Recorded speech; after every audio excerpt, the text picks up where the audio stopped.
Good morning and welcome back to another episode of Podcast Pending. As you can see, we have a ghost host. Ha ha ha ha ha ha Oh. ha ha. Today Good we're going to talk morning. about what? I said good morning. No, Death Stranding, Star Wars Galaxy's Edge. As you can see, a vicarious position on it. So I've been just reading about it and watching on it because obviously I'm not press, so I'm not involved. And then talking about what's going on in Pokemon. So yeah, with Pokemon Sleep, Pokemon Master, what was that? Pokemon Home. On didn't even know that one was a thing. Surprise. Surprise, you got stuff to do. All right. Anyway, so yeah, that Death Stranding trailer. What about that? It poses even more questions than it answers any. Like, how does any of it connect to each other? And like, what is that ooze or that black stuff that's been going around in the game? So what was new in the trailer? Like I haven't seen it at all. So I saw the first Death Stranding trailer where it was literally just him walking through different terrains with that different things on his back, just trucking along, and then it showed the trailer, with that whatever it was. He was with that girl. And then she was talking about that ominous thing, or like the eye mist thing, whatever it is, and then then, that's what and that was and that was it. So I don't know what else happened. This is just my guess, but I am thinking whenever that mist shows up, that means that there was I think it's apocalyptic, and that mist is like showing where like events happened, and you're able to time travel when that mist shows up and try to fix things in the past. Yeah, it looked like a lot of what I would figure to be like a Vietnam era stuff. Oh yeah. So in the mist, like things would there were actually buildings. Shadows. Well, think of it almost like ghosts, like spirits too. So what it seems to be now that the Death Stranding, death has become a part of reality in a metaphysical sense, and that it can interact with you, and you can interact with it. Some people are tied to it, some people are not tied to it, and apparently in the case of Norman Reedus' character, he can actually sense the beings that do all this weird stuff. And there's another company trying to, yes, I said company, but it's an organization that seems to be trying to encourage embracing, yes? That and it's very weird. Like the world's in disarray. The president's the whole reason he's delivering packages is he's setting up connections to the past. And somehow the babies that they carry allow them to connect to the past, which I don't understand. Time baby, is that what he called that? What? That time baby? It's time babies. He says something like that in the trailer. Does he really? Yes. I'm gonna have to watch it later. So awkward. It's a time baby. No, I'm gonna have to watch it. That's all I'm gonna say. But it's weird. Do you remember playing Silent Hill Downpour? Yeah, I do. How enemies would randomly show up like a mob. Yeah, it was terrible. If I'm thinking about it, but I kind of like the game. Bridge baby. Hi, Shadow. Yes, that's the word. A bridge baby. A bridge baby. It's a time bridge baby. It was epic.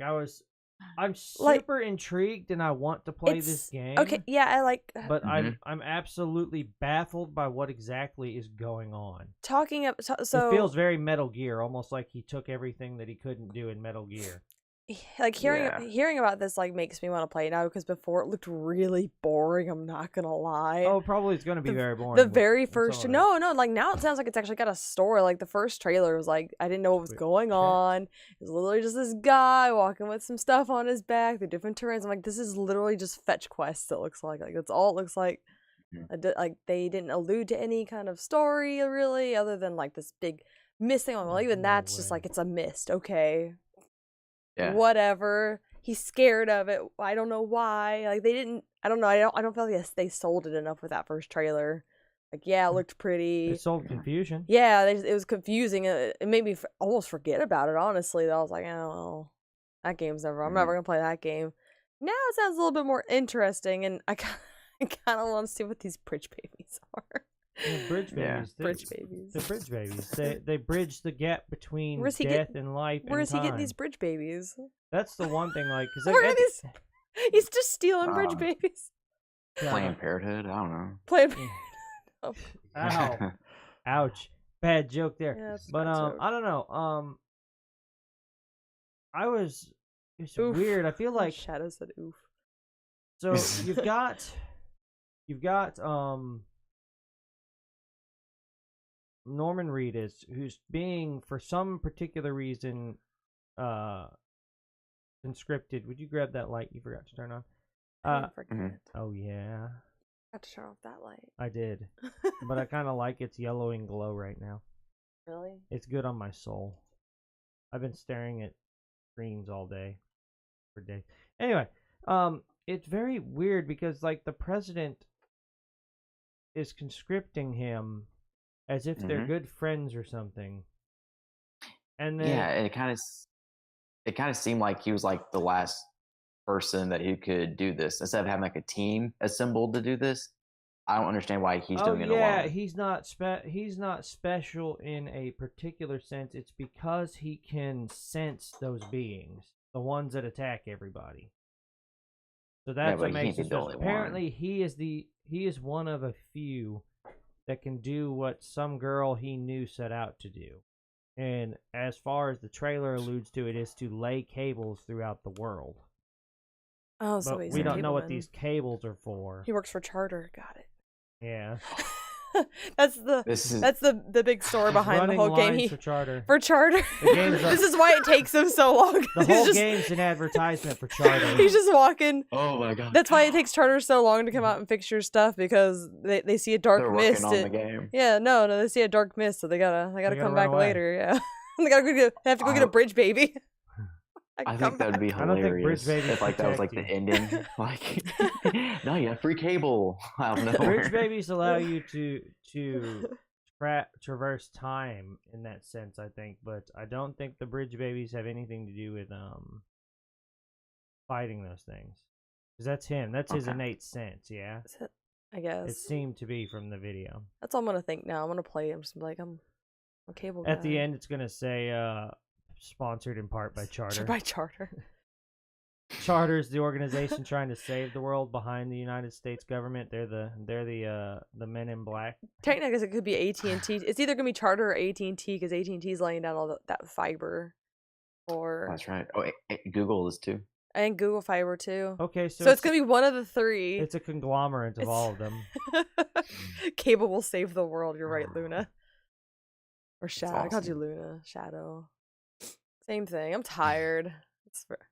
I'm incredibly hungry for some reason. I'm exhausted. Anyway, yeah, I don't. It just.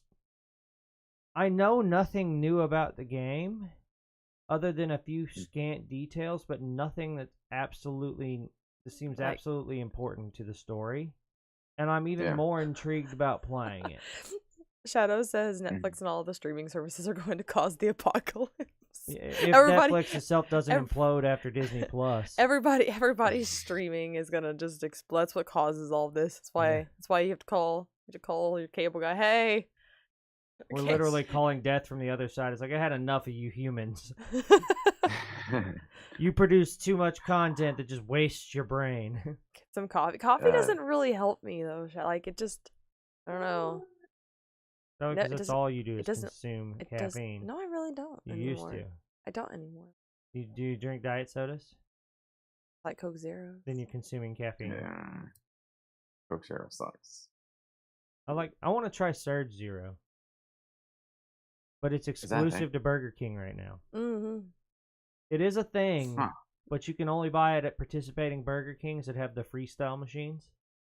I'll have to see if they have it down here in Atlanta.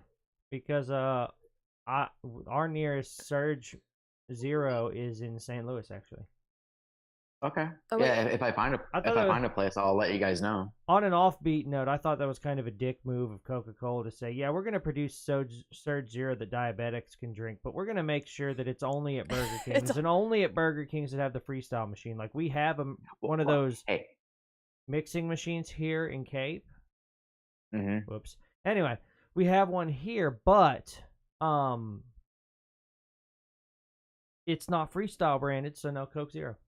Or Surge Zero. It's crap. Right. Absolute crap. Anyway. Well, they're probably just testing the market out to see if it's a valuable product to sell on the open market to everybody instead of, Dude, I would buy Surge Zero in a heartbeat. Well, yeah, but how's the taste though? That's the thing. So they're probably testing the flavor out right now. Yeah, that's fair, but I would still buy that because I won't drink real Surge. This is way too much. It's so good though. Yeah. As mi madre used to say, eat your calories, don't drink them. I'd rather drink. Yeah. So anyway, you have like a carrot. We've digressed, but I guess that's the whole point of Death Stranding is you can't really grasp onto it right now because there's not a whole lot to hang on to. I'm excited. Like I want to try it out when it comes out. I'm curious to see what these things he drops down, either like these artifacts that he takes everywhere too, because the other trailers seem to allude that he's not laying cable, but he's taking. I'm gonna call them artifacts because there's no other thing. It looks like there's a body bag on his back in one of the old trailers. And he's carrying that body somewhere. Also, it looks like there's going to be some kind of Minecraft element to it. I don't know. Maybe it's him. Like that big inventory system where that dude whips out the ladder that grows to be like 50 feet tall, falls forward, and then now he can traverse somewhere else in the environment unscripted. That was cool. Yeah. I don't know, I feel like he's going to open that body bag and it's going to be him in there. Maybe. Bag spoiler. I don't know. I'm guessing how those games usually go is like it's usually something like that. They're like, we're gonna throw a curveball at you, and it's you in that bag. You should write that down and see if you're predict. Yeah, write that down. Write that down. But it's been done before. Be like, you were dead all along in the past. Yeah. You're alive in the future. Everything's been done before. Nothing original. Send it to Kojima Productions. They put out a post-game patch. They're gonna add a sponsorship by Charter. But I don't really think there's much left on Death Stranding that we can really touch on. Like, yeah, there's not. It's an interesting concept. I'm a little bit more interested in it than I was before. I at least want to play it now. Before I was like, I don't want to just do fetch quests for hours on it. I was uninterested. I want to see if there's a connection to his other games. Like, what other games? What other games does he have? Metal Gear Solid. I thought you were like talking about like the ones that Did he have a hand in Silent Hill? I wouldn't know. I don't think so. I think that's a whole separate thing. It's probably gonna be its own thing. I feel like I don't think it's gonna tie. Oh no, yeah, it is. They're probably gonna have like small cameos just for the for the heck of it, for like, hey, like, look at this fun little thing that we threw in. I mean, it felt very Metal Gear Solid, especially compared to like some of the more. I guess they all have that supernatural aspect to them. In the past, a little bit, yeah. But you're in the past connecting to the future with your bridge baby. From your dead body. That's a twist. It's very twisty. From a dead body. It's gonna be amazing, right? Yeah. Yeah. We'll see when it comes out. We'll maybe buy it November 8th. Oh, maybe we'll buy it and stream it then. You'll stream it. I'll be doing homework while I watch. I'm gonna die every time. I'm just gonna say, laying down cable. But yeah, so get back to the girl. That'll be like $300. Star Wars Galaxy's Edge apparently opened today to the public. So the grand opening was 2 days ago. Press opening was yesterday. And wouldn't you know, even with press restrictions and I mean literally people everywhere in that land that were employees, people were still getting their cameras onto the ride and recording everything. There's no way they can stop people. They can deter it. Is the thing. They try to deter it. They can't stop it. There's too many cameras now. Short of like patting people down and stripping them before they get onto the ride. You could put infrared lights at each screen You could put a wide emitting infrared, or I would just go with lights because I can't think of the proper term, that would emit in a wide radius, and you put them, because the way the screen looks, okay, I'm going to spoil this, so if you don't want to hear about the Millennium Falcon Smuggler's Run, like any of the settings for it, go ahead and click away for a few minutes while I talk about that. So I get you. 5, 4, 3, 2, go away. All right. Okay, bye. Anyway, so the way the ride is you're actually piloting the Millennium Falcon. You're assigned designations, much like Mission Space. You've got your engineer, you got your gunner. You have 2 engineers, 2 gunners, and 2 pilots. And everybody has to play a role in it. And apparently, there seems to be, from anecdotal, I didn't watch any of the ride footage, there seems to be some anecdotal stuff that implied that you have some control over what happens. That's cool. Because the guy was talking about, he was the pilot, and everyone was like, go up, and he's like, I just kept running into things. So I'm kind of like, it seems you have some kind of control, but you literally go into the cockpit, and you see it from the cockpit's perspective, but all the lines are there where you would expect them to be, and there's just screens shaped to fit it, so it looks like you're looking out of the cockpit. And so back to what I was saying, how you could block cameras on that kind of thing. If you put the infrared emitters at each junction and then a few in between, our eyes can't see it, but cameras can, and it would literally blind the camera. Okay. I feel bad that I just put that up for Disney to do now that I think about it, but still. The chances of them watching this video. It has to. Oh yeah. Well, I mean, somebody manually reviewed my privately listed videos when we did our test casting way back in the day. You're right. Oh, that was because we had 3 other people videos. manually reviewed them. So if we don't put any videos on this though. Anyway, yeah, I only know that because I've been looking for ways to like add them to my glasses because people run around with cameras all the time, and I just feel like my life is my business. I don't want to be a background piece to your crap. Okay. You know, that's fair. It's I don't know, and it's what if also they're like recording a family moment and you block out their whole camera? It won't block out the camera. It blocks out anything that's in that ray. So the things that I've seen only emit the light right in front of you, like to a distance shortly in front of your face, and it pretty much whites your face out in the camera. Okay. It's pretty cool. So you're talking about putting them like next to the screens and blotching out. Yeah, so chunks of it. Yeah, so you'd be able to catch the back of people's heads, but you wouldn't be able to see what's going on the screen. See like the set pieces. Anyway, unless you put so back to Galaxy's Edge. We've gone to the Galaxy's Edge of nothing.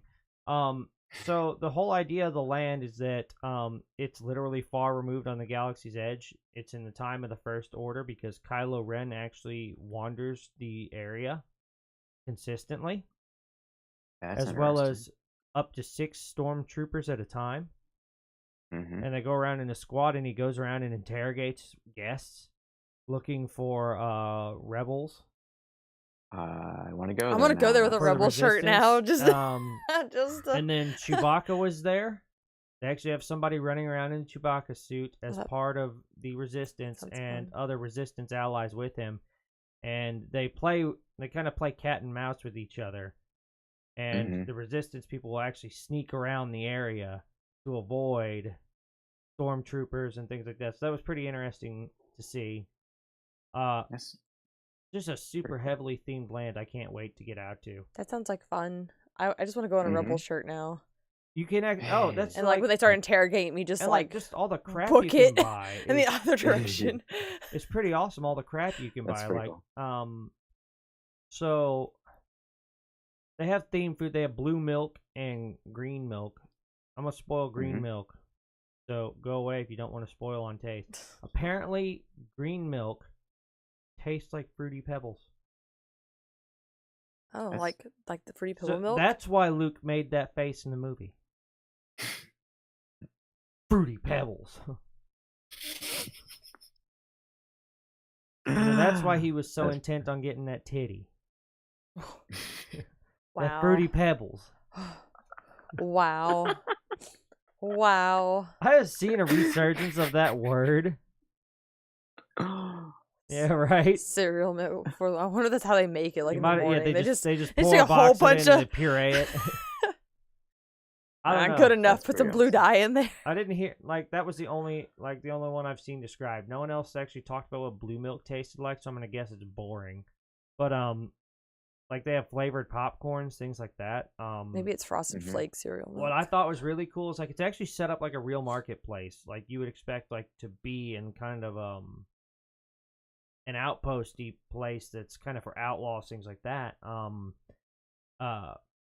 There's obviously a cooker area, and they're using a jet engine to roast things. It's set up, it's got animatronics and everything. It's really cool. And that's just a feature in the middle of one of the restaurants. And you can get themed foods. Nothing particularly special there if you want to see that yourself. Some of the neater things are like the themed items, like the water bottles, which we showed last time, the Coke bottles, the Sprite bottles, the Dasani. Oh yeah, the little grenades. But like, there's an outpost for the 409 Legion of the First Order, where you can go buy First Order officer uniforms or First Order recruitment shirts. Yeah, that's pretty cool. There is a Rebel flight area where you can buy Rebel outfits. So you can buy and you can also buy things like what Rey wears in the films. Like when you enter the land, you pass by an A-wing and an X-wing, and across the thing you can actually buy a pilot suit on one of the things. I don't know if that was for kids or not. I couldn't tell. One of them actually looked big enough to be for an adult, so I was like, but mind you, this stuff is expensive. Of course. That's what I want, though. Like, you remember those cheap build-your-own lightsabers you could get, like, at Downtown Disney? Like, I say cheap, but still $60. But when you hear the price of the lightsabers you can build now... Probably like $300. $230 after tax. Oh, so close to $300. Yeah. And this is, like, one of the coolest parts. It's almost like... It's actually like a ride. This is one of the ones I really wanted to talk about. Because I wanted to do that cheapo build... lightsaber. I say cheapo now just because I can get away with it with the way that's priced. You're not buying a lightsaber. You're buying scrap. You're buying pieces of old technology, and how you put them together is your business. They don't want trouble from the First Order. So, love it. You pick from different sets, like Hero, Earth, Defender Power, and then or Defender, and then there's Power, which is obviously the dark side. And you have to pay for it before you can even get the item, because you actually have to put it together yourself. And then you wait, and apparently you sit in a waiting area, and apparently some dude pokes his head out of a door from the side of the building and like looks around, makes sure nobody's watching, and then motions to everybody and says, come in. And then you go through this whole ceremony of building the lightsaber, picking your crystal, and it's like one of those movie prop replica style ones. So apparently they're really sturdy and really well built, and built to your specifications. So, but Shadow makes so like that price kind of like it kind of goes with the experience. Yes, it does. Like some part of that price is for the experience of going through. One thing I have heard that people don't like is as part of the air quotes experience. I'm gonna say air quotes because he can't see us. Is that we did air quotes. Was that you don't get to pick your color crystal. You don't get to pick your, what is it? Your Kyber crystal. Why not? Yeah. Because supposedly in old lore that was not wiped out by Disney, the color is influenced by the Jedi themselves. No. Really? That's what I read. That's what I was reading. No. In one of the books, in the extended universe, like or the legend. That's what I mean. The wiped out, like in the original lore, not. In the original, the color of your blade was directly orientated with the color of the crystal itself. So you could have multiple crystals in there, and you could have a multicolor blade coming out of your saber. But that's old. I think they might have wiped that part out. I don't know. I just thought that was interesting, but like you can't. Yeah. Some people apparently laugh at it and pick one anyway, whatever they want, because you're paying a good price for it. So that's what I would. Yeah. I mean, but you could play but you know, like the article I read on it, the dude whoever portrayed a pretty good instance. Like he sees why people balk at that idea, like laughed at the guy doing his performance piece. And then he also understands the person next to him that let out, you know, a squee because they were so excited to be a part of the ceremony, you know, air quotes ceremony, that they played along. So he says he feel, you know, or they said they felt both sides. I don't remember who actually wrote the right. I mean, I can see people seeing it being too gimmicky, but then like for people, that's part of the entrenched in the experience. Like if it's not gimmicky, then what's the point? You're just going to a theme park at that point. Like just go ride the Millennium Falcon, get the hell out. Get out get the ride here. Get out. Yeah, I just thought it was cool that they made it like a back alley transaction kind of thing. That's pretty cool. Good idea. I don't know. I thought it was funny watching Kylo Ren run around telling people to move out of the way in the area. That was great. I wonder how that's gonna be when that area opens to the general public. Oh yeah, it's be like just wading through people. Get out of my way. That'd be awesome. Yeah. I'll wait for him to say like, some really sassy person, right? And they're like, "You get out of my way." They'll probably try to pick him up and move him to the side. I think, like, I honestly think push crowds. So there was a show. Okay, so there's a show that goes up where he gets up on a stage and he says, and he does this whole spiel telling stormtrooper or whatever they call themselves. I guess they're still stormtroopers to go out into the crowds and search for resistance. And a general or lieutenant comes up there, and I really think that is a staged shift change. Like, literally, there's no other way to think about it because they're both up there, and Kylo's wandering around doing his thing. He gets up on stage, tells his general to go do his thing. He goes off stage, and now the general starts parading around the area.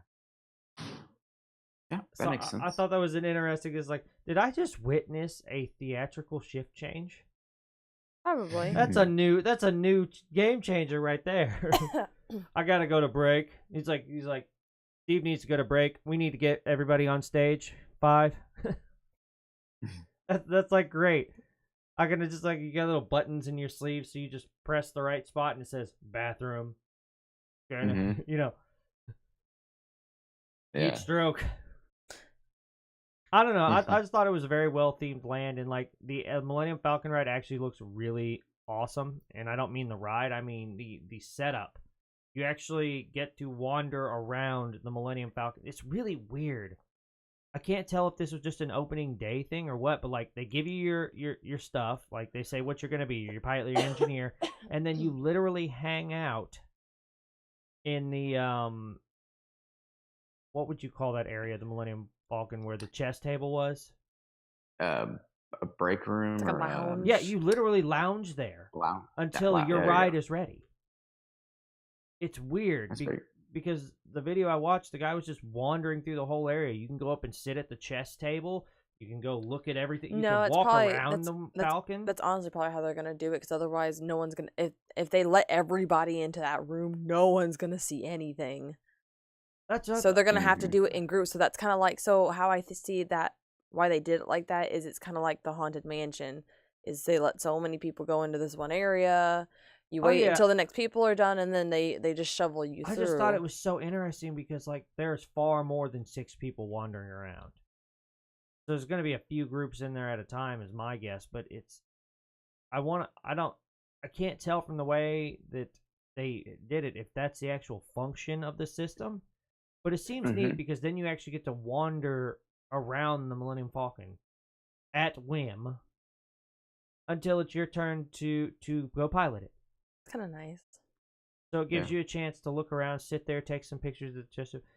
I will be upset in some ways if they turn that into a queue.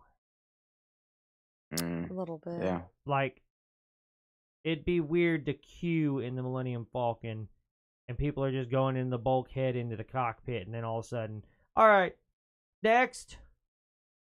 Kind of breaks the magic there. Like, it's kind of breaking enough. Like, you could just be like, okay, a bunch of these people are just crew, but the fact that you can see the cockpit, apparently, there are a lot of weird cuts in the video. I can't coherently tell where the cockpit actually connects to that break room, but I don't know. I was just such a free roaming concept for a theme park area that I was just so intrigued. And the idea that the simulator can be attached in some way to the actions of the guests is also pretty cool. It makes me think of how much more fun Mission to Mars would have been if I could have just not pulled back on the flight stick. Murdered us all. Yeah. Or pushed forward. Or all those times when I was just being stupid and going the opposite direction when they said when we were supposed to be flying through the asteroid belts. I don't remember. Like, I remember us doing that, but I don't. Yeah. That was immediately what came to mind was Mission to Mars. Mission failed.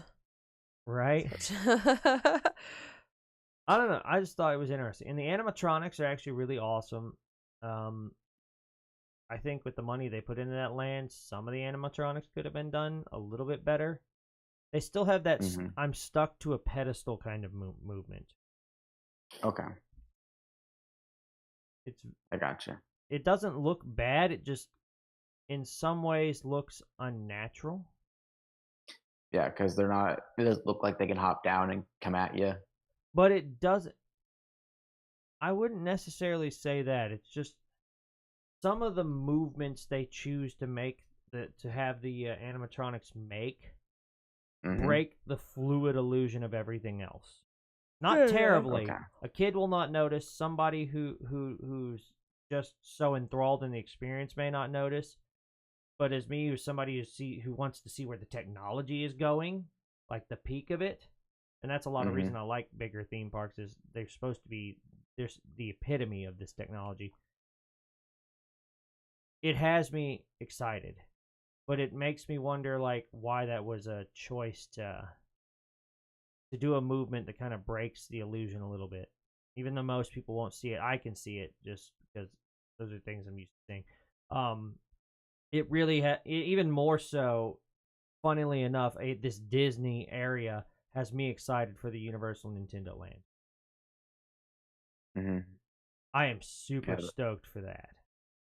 Yeah, that'll be really awesome. Because the Mario Kart experience from the patents, though you can't ever judge by the patents, but from new videos from a ride creator that seems to be affiliated with the system, it shows an augmented reality system where the coasters can actively speed up and slow down on I'm going to call them boosters, so that you can actually race two coasters side by side and one can win over the other based on events during the ride.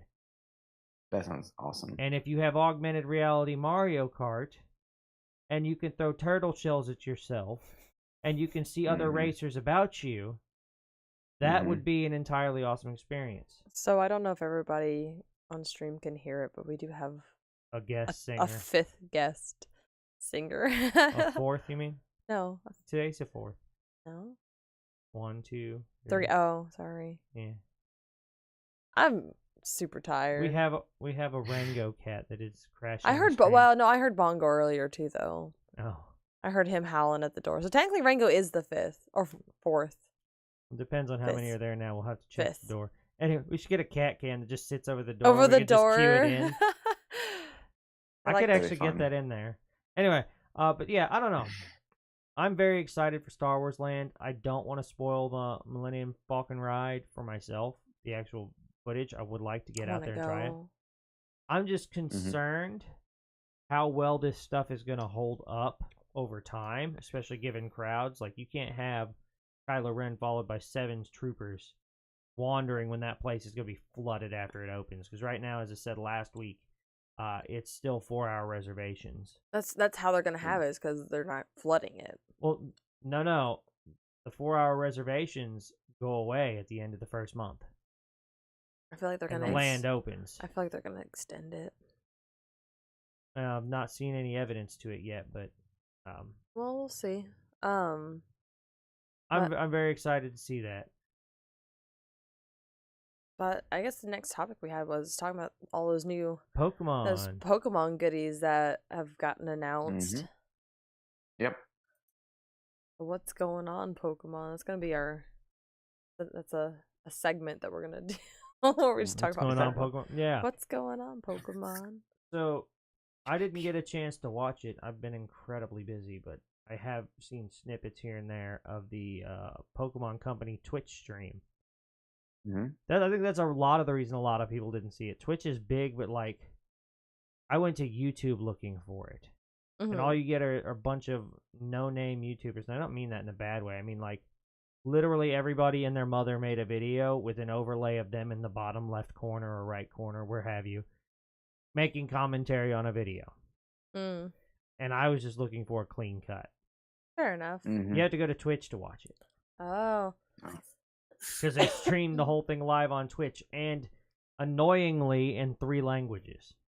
So they did announce, 3 different, like, I don't want to call them titles. They are games. But I don't want to call them titles because, well, one of them's not. The Pokemon very last Home one. is a title. It's not a title. It's just like Pokemon Bank is a title. It's like you don't actually play the game. It's more of like a Pokemon box for the GameCube. Yeah, it's an extension of. Shadow says the press conference is on Pokemon's YT channel. Is it? It wasn't on the night of. I figured they would upload it because they're probably partnered with Twitch in some way, so they get some kind of revenue if people watch it, so they had to follow that 24-hour rule. So first game they're coming out with is that Pokemon Masters game, which is supposed to be a mobile game. I think they're going to come out simultaneously. Well, I'm just saying, like, we're going down the list, so... Oh. Well, then you've already started out of order. How? Sleep was first. Well, why? Because it's the first one we mentioned. Well, I can't read that upside down. Okay, well then... No. Which one? Pokemon Masters? Yeah. Okay, Pokemon. We're going out of order. Going off the rails. I'm really kind of curious how this game's going to play out because it's just a mobile game, so I'm not, like, apparently you battle alongside with other, like, past gym leaders and trainers, so, like, Red, Blue, I can't remember a lot of, like, was her name Cynthia, one of the gym leaders? No, she was a champion. Well, that's still kind of like a just like Steven was a champion. Yeah. But I'm wondering how that's gonna work. Like, how do you get to that point to battling with them? You must have to battle them first, and then they join you. I don't know. I don't know that that's necessarily the case. I mean, then you never had to battle them first. Like, you know, when Koga helps you take down Team Rocket in Pokemon Gold, Silver, and Crystal. Here's the thing, then. What's the story gonna be? I have no idea. I know nothing about it other than, like, it's got a new battle system different from Pokemon Go, apparently. Okay. That this game is supposed to be more trainer battle oriented. Because, I mean, you can actually battle RPG. in Pokemon Go now. I've been meaning to try that, but I don't like losing. I don't think anybody likes And everybody and their mom is like 4,000 CP. So I can't compete. I can't hold a candle. I got things I gotta do. It would be fun though, but like I said, I'm wondering if you're actually gonna, like, I'm just curious as the play of it. Like, are you gonna have one Pokemon? Are you gonna capture several Pokemon? Because it looked like they all had, like, their signature Pokemon with them. I have no idea. So they're just gonna raise one Pokemon and just teach it tons of stuff. Like, how is it gonna work? I'm very, very intrigued. I'm more interested in those than I am, like, as much as I hate to say it, like Pokemon Sword and Shield, like those core Pokemon games, I'm kind of falling out of. One, because I don't have the time to play them, And two, they're just the same thing over and over again. You get a Pokemon, Kinda. you go on an Yeah. adventure, you go around the same map You're that telling me they tweaked a you're little not bit. getting it. I don't know. I might get it. What? I've reconciled with the fact that I chose Shield so that you can have Sword. I was gonna because take you won.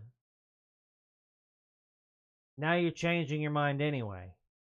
You never asked me. You just I did. I asked you the day of the announcement trailer, and you're like, "I think I want Sword." I was like, "I was gonna get Sword." No, I said I was gonna get Shield.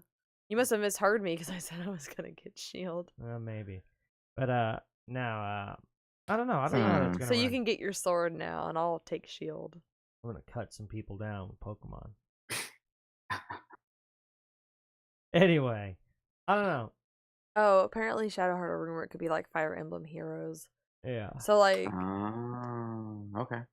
You summon gym leaders, then you do tower defense, like a not tower defense, but yeah, like I could see it. I have no idea, nor any inkling as to how they would pull off a strict battle only game. Know. I mean, they did something like that with Pokemon Go, but it seems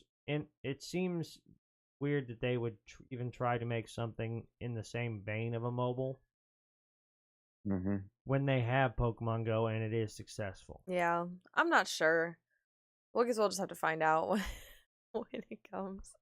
Well, I mean, when I actually sit and think about it, it's like, well, how are they going to do anything differently unless they switch to the traditional system where they give you the 4 battling abilities, and then, as you said, you can teach Pokemon, but how do you acquire them? Is it going to be the same system as Pokemon Go? It seems very maybe you transfer for Pokemon maybe Go? When they say Fire Emblem, like in their rumors, maybe what they mean is like you get a field to play in. And you beat one map at a time. Or you can summon. That's how you get heroes in Fire Emblem. Fire Emblem Heroes, you Oh yeah, you can summon helpers, but like I'm talking about building your own party. That's what I mean. You get them in your party. Unless you're you build your own party, so you have like a reservoir of heroes. But what does that have to do with your Pokemon? You would get Pokemon as you go, and then as you get farther through the levels, you start getting like trainers, and they add to your Pokemon pool. So rather than... I think it'll work that way. Why not? I think it's going to be more like multi-battle. But why not? Like, if it's going to be like Fire Emblem Heroes, what? Because you battle alongside them, you don't control their Pokemon. We don't know that. But it's implied when it says you battle alongside trainers of the past. In the statement, it's implied. Maybe they just show up on the map and they have their own Pokemon that you don't control, and you have to help keep them alive. That's what I was saying. Maybe. I'm curious to see how that'll fit. I don't know. No, we'll have to just see. Next one though on the list was Pokemon Sleep, which actually was first on the list, but now it's second on the list. So, Steven made a good point earlier. It's a good way to get kids to actually go to bed. I'm not sure how well it builds experience. Well, because the idea will be like, I'm sure it's not going to be like the more sleep you get, the more experience you get. It's going to have to be like one of those diminishing returns kind of thing. Like your experience increases exponentially as you approach a healthy amount of sleep. But if you go beyond that healthy amount of sleep, you experience a penalty. Yeah. So as not to encourage people to become living Snorlaxes. Yeah. Oh wait. How's it gonna monitor your sleeping anyway? Like a wristwatch or something? It's got like a little Poke Plus thing. The Pokeball Plus that you could get for Pokemon Go, they are doing a Pokeball Plus. They added a plus sign to it. So maybe it's Pokemon Plus Cross. So do you just... It's got improved tracking sensors. No, it's a little wristband. Okay. And you can still use it to play Pokemon Go. Hey, I'll probably buy it, honestly. Well, you bought a Pokeball Plus and then you sold it. It's not a Pokeball Place. What was that? What is it called? I haven't seen one in so long, I've forgotten. I don't know. I don't remember now. But I think people know because I think the Pokeball Plus maybe it is. I don't know. I don't remember the name of it, but it's the accessory you could buy for Pokemon Go, but it is a new and revamped version with improved sensors.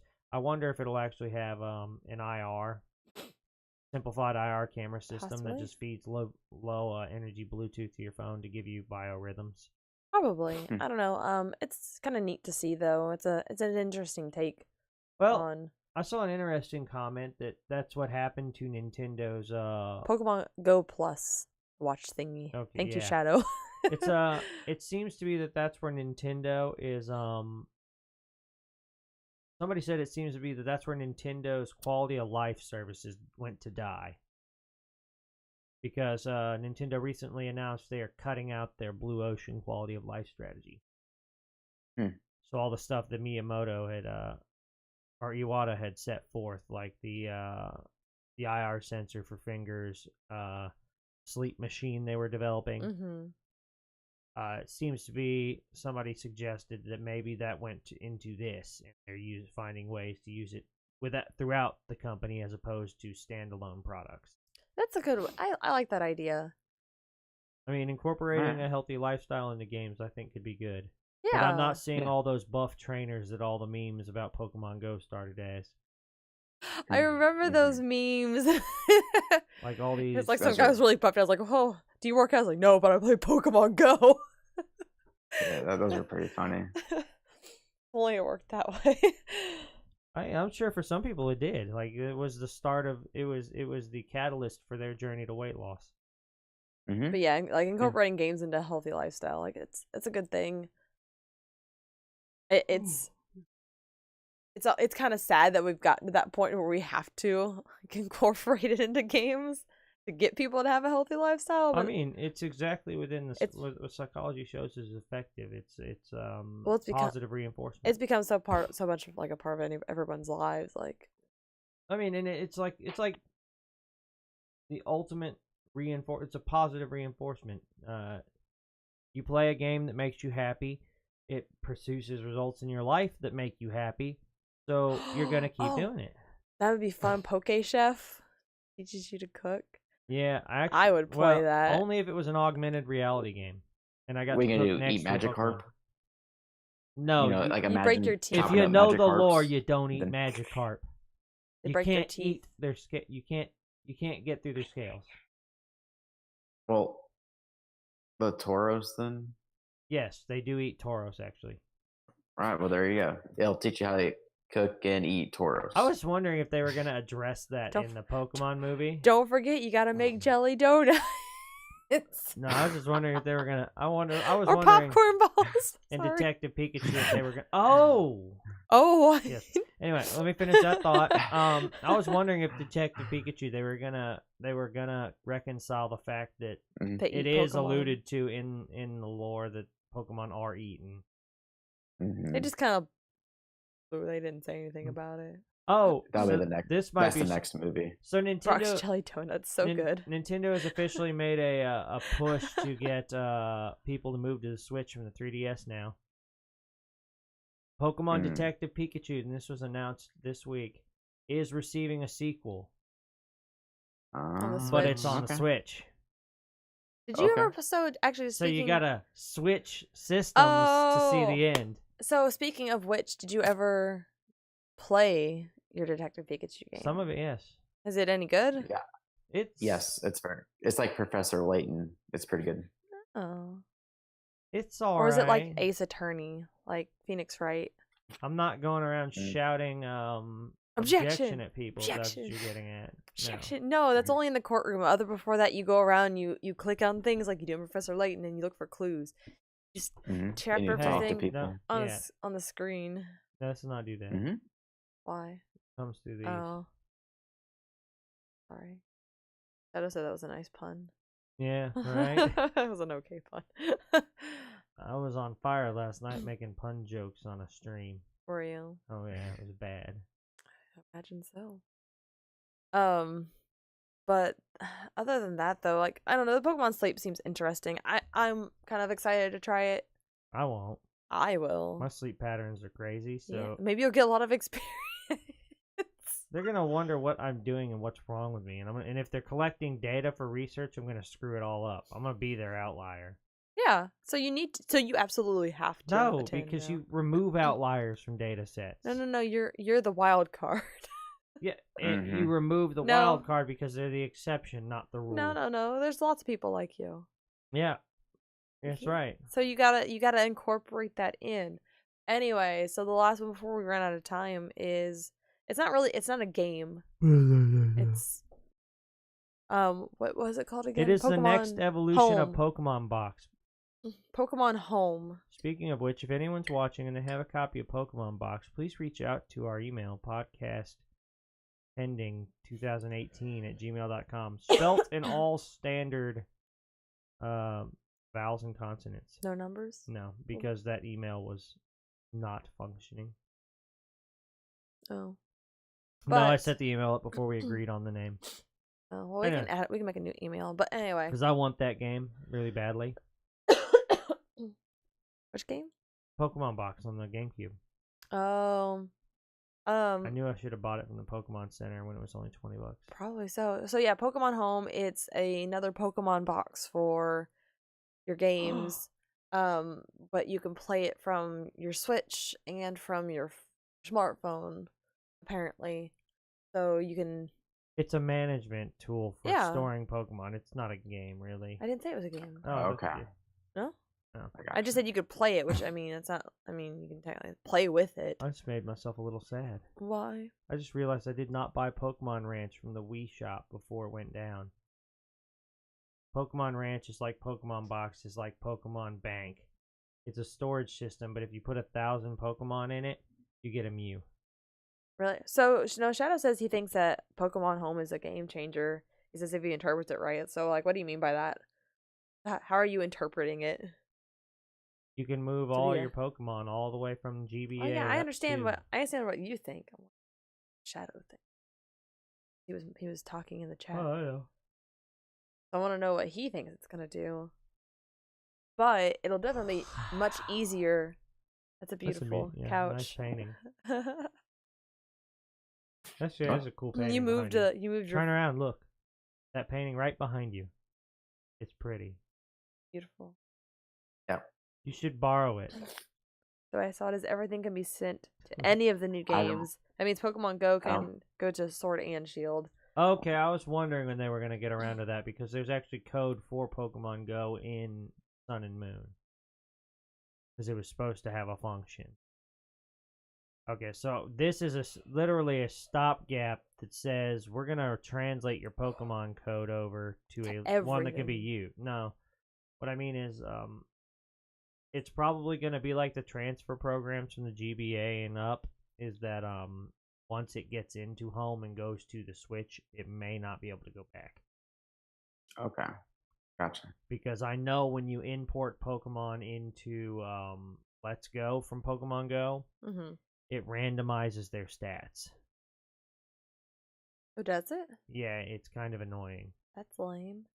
There's a randomization factor to it. I don't know how random it is, if it's 100% true random, but it's like a percentage depending on what the IVs were in Pokemon Go. Because the way it's measured in Pokemon Go is totally different from everything else. Yeah, it's not direct. So I'm wondering if it pulls from that and it's like a percentage based from there. It's like, oh, we're just gonna randomly generate like between this percentage and you'll get somewhere in between.